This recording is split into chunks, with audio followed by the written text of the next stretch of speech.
নমস্কাৰ মৰমৰ ছাত্ৰ ছাত্ৰীসকল পুনৰবাৰ সকলোকে আমাৰ গেভ এডুকেশ্যন চেনেলটোলৈ স্বাগতম জনাইছোঁ।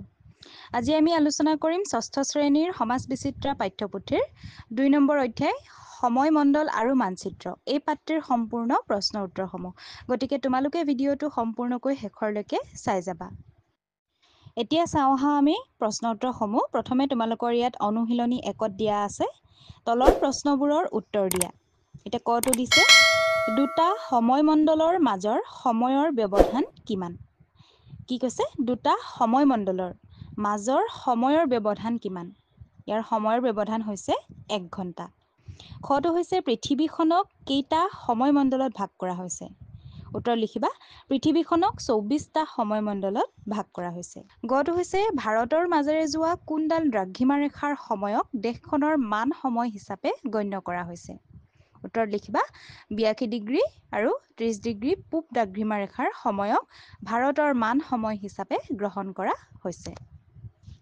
ইয়াৰ পাছতে ২ নম্বৰ প্ৰশ্নটোত দিছে সময় মণ্ডল কেনেকৈ গণনা কৰা হয়? সময় মণ্ডলনো কেনেকৈ গণিব পাৰি তাৰ বিষয়ে আমি লিখিব লাগে।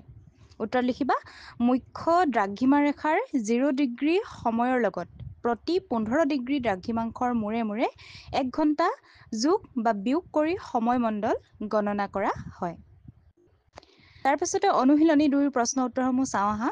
প্ৰথমটো হৈছে মানচিত্ৰৰ উপাদান কেইবিধ আৰু কি কি?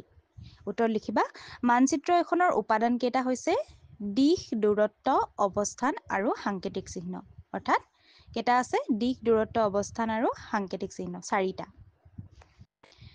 তাৰপিছতে খ নম্বৰটো দিছে প্ৰধান দিশ 4টা কি কি? এইকেইটাতো তোমালোকে জানাই, গতিকে লিখিবা প্ৰধান দিশ হৈছে 4টা পূব, পশ্চিম, উত্তৰ, দক্ষিণ।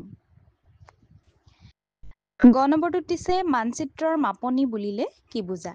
উত্তৰত লিখিবা ভূপৃষ্ঠৰ ওপৰৰ প্ৰকৃত দূৰত্বক মানচিত্ৰত যি অনুপাতত হ্ৰাস কৰি দেখুওৱা হয় তাকেই স্কেল বা মাপনি বোলে। তাৰপিছতে 2 নম্বৰটো চোৱা কিছু ক্ষেত্ৰত গোলকতকৈ মানচিত্ৰ কিয় বেছি সুবিধাজনক? হয়, এইটো গোলকতকৈ মানচিত্ৰ কিছু ক্ষেত্ৰত সুবিধাজনক হয়। গতিকে উত্তৰত লিখিবা কিছু ক্ষেত্ৰত গোলকতকৈ মানচিত্ৰ বেছি সুবিধাজনক কাৰণ মানচিত্ৰত গোলকৰ তুলনাত বেছি তথ্যৰ উপস্থাপন কৰিব পাৰি আৰু লগতে মানচিত্ৰত কোনো এখন ঠাই বা জিলাৰ তথ্য সুন্দৰকৈ উপস্থাপন কৰিব পাৰি আৰু যিকোনো অংশ ডাঙৰকৈ দেখুওৱা হয়। এতিয়া 3 নম্বৰ প্ৰশ্নটো চাওঁ আহা। ইয়াত দিছে মানচিত্ৰ আৰু নক্সাৰ মাজত পাৰ্থক্য কি? উত্তৰ লিখিবা মানচিত্ৰ আৰু নক্সাৰ মাজৰ পাৰ্থক্যসমূহ হৈছে মানচিত্ৰত কোনো এটা অংশ সৰু আকাৰলৈ পৰিৱৰ্তন কৰি অংকন কৰা চিত্ৰ হৈছে মানচিত্ৰ, আনহাতে ডাঙৰ মাপনি সহায় লৈ অংকন কৰা সৰু ঠাই এখনৰ চিত্ৰই হৈছে নক্সা। এতিয়া 4 নম্বৰ প্ৰশ্নটো চোৱা মানচিত্ৰ অধ্যয়নৰ ক্ষেত্ৰত সাংকেতিক চিহ্নবোৰে কিদৰে সহায় কৰে?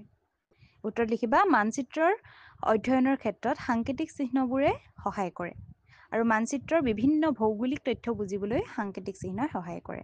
গতিকে কোনো এখন ঠাইৰ ঘৰ-দুৱাৰ, ৰাস্তা-ঘাট, দলং, গছ-গছনি, ৰেলপথ, পুখুৰী, কুঁৱা, খেতিপথাৰ আদি তথ্যবোৰ প্ৰকৃত আকাৰ আৰু আকৃতিত আঁকি দেখুৱাব নোৱাৰি। গতিকে সেইকাৰণে সাংকেতিক চিহ্নৰ সহায়ত এই তথ্যবোৰ এখন মেপত দেখুওৱা হয় আৰু এই চিহ্নবোৰে এখন নিৰ্দিষ্ট ঠাইৰ বিভিন্ন ধৰণৰ তথ্য সম্পৰ্কে আমাক জনাব পাৰে। এনেদৰে সাংকেতিক চিহ্নবোৰে মানচিত্ৰত সহায় কৰে। গতিকে নদীৰ কাৰণে বেলেগ সাংকেতিক চিহ্ন আৰু ৰেলপথৰ কাৰণেও সাংকেতিক চিহ্ন বেলেগ আৰু লগতে গছ-গছনি, খেতিপথাৰ ইত্যাদিৰ বাবেও সাংকেতিক চিহ্ন বেলেগ বেলেগ থাকে। ঠিক তেনেকৈ আমি এখন মেপত সাংকেতিক চিহ্নৰ জৰিয়তে আমি তথ্যবোৰ চাব পাৰোঁ। গতিকে এইখিনিয়ে আছিল তোমালোকৰ আজিৰ অধ্যায়টোৰ প্ৰশ্নৰ উত্তৰসমূহ।